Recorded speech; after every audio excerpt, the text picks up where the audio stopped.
आपल्या आरक्षणाला कुठंतरी धोका पोचतोय, म्हणून एका तरुणाने आपलं सबंध जीवन आरक्षण वाचावं त्याच्यासाठी चालणाऱ्या आंदोलनामध्ये आपल्या जीवनाची आहुती दिली. ती जीवनाची आहुती देताना त्याला 3 मुली, 1 मुलगा, बायको, घरदार काही दिसलं नाही. आणि ही तीव्रता या महाराष्ट्रामध्ये काही दिवसापासून आपण पाहतोय. म्हणून माझी हात जोडून पहिल्यांदा विनंती की ज्यांच्यासाठी आरक्षणचा फायदा होणार आहे ते जर अशा आत्महत्या करू लागले तर मग हे आरक्षण द्यायचं कोणाला? म्हणून कुणीही आताताईपणा करू नका. सरकार अतिशय सजग आहे. माननीय मुख्यमंत्र्यांनी, माननीय उपमुख्यमंत्र्यांनी कुठल्याही आरक्षणाला धोका लागणार नाही याची खात्री घेतलेली आहे, जबाबदारी घेतली आहे.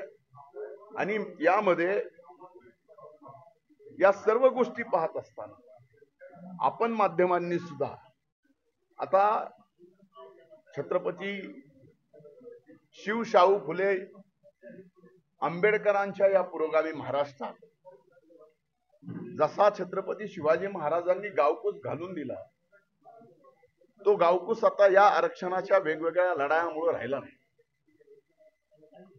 2 जातीचे जिवलग मित्र एकमेकाच्या जीवावर उठायला लागले.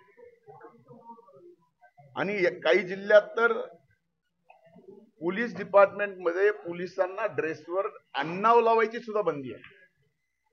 हे छत्रपती शाहू फुले आंबेडकरांच्या महाराष्ट्राला शोभणारं नाही. म्हणून आता आपल्या सर्वांना प्रयत्न करावे लागतील आणि पुन्हा ती समता या ठिकाणी प्रस्थापित करावी लागेल. ओबीसी आरक्षणासाठी आत्महत्या करायला लागले, ओबीसी तरुणांना काय आवाहन करायचं? मी गॅझेटेर लागू झालं त्याच्यामुळे ओबीसीचं आरक्षण संपुष्टात आलंय अशी भावना आहे ओबीसी बांधवांची. एक लक्षात घ्या की पहिल्यांदा माझी ओबीसी नाही तर आता ओबीसीत आलेले सगळेच आता कोण वेगळं धरायचं? कुणाला वेगळं धरणार आहे? म्हणून माझी सर्व तरुणांना ज्यांना खऱ्या अर्थानं या आरक्षणाचा फायदा मिळणार आहे, मग ते कुठलंही आरक्षण असो, असं आता ताईपण करू नका. कुणाच्याही आरक्षणाला धोका बसणार नाही. आपण एक गोष्ट लक्षात घेतली पाहिजे जी आपल्या माध्यमाच्या समोर आणून देतो, ती महाराष्ट्राच्या सर्वदूर आपण गेली पाहिजे याची व्यवस्था करावी. आता एक कट ऑफ लिस्ट लागली, एमपीएससीची कट ऑफ लिस्ट लागली.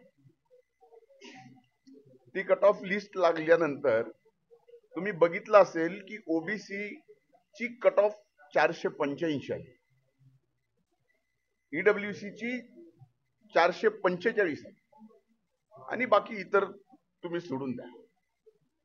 मला सहज विचारायचं, माझ्या मनात आलेला प्रश्न आहे. आता ईओडब्ल्यू मध्ये जे आले आणि ओबीसी मध्ये जे नव्यानं आले त्यांना जर 84-80 गेले ते कटले ते, आणि ईओडब्ल्यू मध्ये आल्याला 445 मध्ये पास झाला. मूळ हे खरंच राजकारण नोकरीसाठी, शिक्षणासाठी का खरंच राजकारण राजकारणासाठी? हा विषय आता आपण सगळ्यांनीच मुख्यमंत्र्यांना पत्र लिहिलेलं. मी माननीय मुख्यमंत्री महोदयांना पत्र दिल्यानंतर त्यांचं माझं फोनवर एकदा बोलणं झालं, पण या प्रकरणामध्ये माझा त्यांचा मेसेज झाला आणि त्यांनी या सर्व जी काही मदत करायची सरकारच्या वतीनं त्याची जबाबदारी त्यांनी घेतलेलीच आहे. आम्ही सुद्धा आमच्या वतीने जी काही जबाबदारी घेतोय. माझी आपल्याला हात जोडून विनंती आहे की आपण सुद्धा आता या महाराष्ट्रात, शाहू फुले आंबेडकरांच्या महाराष्ट्रात सर्व 18 पगड जाती धर्म एकत्रित गुन्हा गोविंदाने राहावेत यासाठी प्रयत्न करा. जीआर रद्द करण्याची मागणी होत आहे. जीआर रद्द होऊ शकतो का? आणि